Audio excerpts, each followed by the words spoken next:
Paris Historique est une association d'intérêt général qui depuis 50 ans se bat pour la préservation du patrimoine de Paris. En 1963, l'association commence par la rénovation de 2 maisons mitoyennes de la fin du XVIe siècle, elles-mêmes construites à la place d'une ancienne demeure du Moyen-Âge qui appartenait à l'abbaye d'Ourscan, une abbaye cistercienne située près de Noyon dans l'Oise. À cette époque, le bâtiment jugé insalubre était sauvé de la démolition par les bénévoles qui n'imaginaient pas trouver un trésor historique dans son sous-sol, un cellier médiéval datant du XIIIe siècle, l'un des plus vieux de Paris, quasiment dans son état d'origine, mais nécessitant de nombreux travaux. Le cellier gothique servait d'entrepôt aux moines d'Ourscan. Ils y rassemblaient les produits agricoles de l'abbaye avant de les vendre sur les marchés parisiens. L'objectif aujourd'hui pour l'association est de réhabiliter le cellier au plus près de son état d'origine. Le projet de restauration du cellier d'Ourscan est un véritable défi pour l'association du Paris Historique, car c'est un projet qui va s'échelonner sur plusieurs années pour un coût total de 1 700 000 €. Ce projet a été élaboré depuis quelques années par Thierry Ingrin, qui est architecte en chef des monuments historiques. Le projet a été validé par la direction des affaires culturelles et nous avons obtenu un soutien financier de la Fondation du patrimoine. De plus, cette année, nous avons obtenu la mission Berne qui va pouvoir financer une partie des travaux. La première phase sera donc une mise en sécurité du chantier.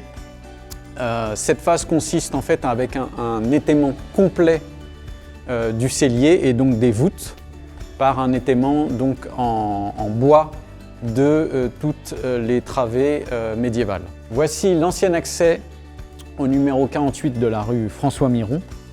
Cet escalier va être démonté lors de la première phase des travaux et nous allons aussi créer la nouvelle trémie pour qu'on puisse installer le nouvel escalier qui va donc donner au numéro 48 de la rue François Miron. Lors de la première étape de la seconde phase, le nouvel escalier va être donc installé.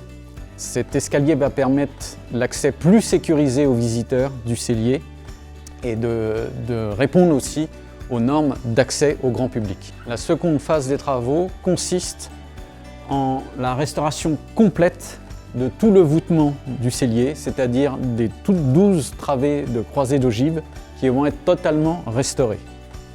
La troisième phase du projet est la plus complexe et la plus technique. Il s'agit de rouvrir cet ancien escalier qui a été créé dans l'épaisseur du mur méridional du cellier d'Ourscan. Cet escalier est actuellement condamné par une poutre précontinte qui a été installée pour alléger le cellier des reports de charge des superstructures.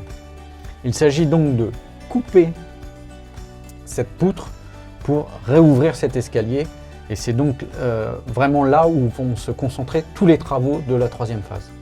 La quatrième phase va consister au démontage complet de cet escalier principal qui est l'accès donc principal au cellier d'Ourscan qui date du XVIe siècle. Il va être démonté et à cette occasion, nous allons aussi démonter totalement l'étaiement qui avait été fait donc lors de la première phase. Vous voyez que ce projet de restauration du cellier est extrêmement ambitieux pour le Paris historique, mais qu'il correspond tout à fait à nos valeurs de sauvegarde et de mise en valeur du patrimoine parisien. Le chantier durera quelques années, mais les lieux resteront ouverts au public. Bien que d'autres vestiges de cette époque existent encore à Paris, ils sont majoritairement dans le domaine du privé ou interdits au public.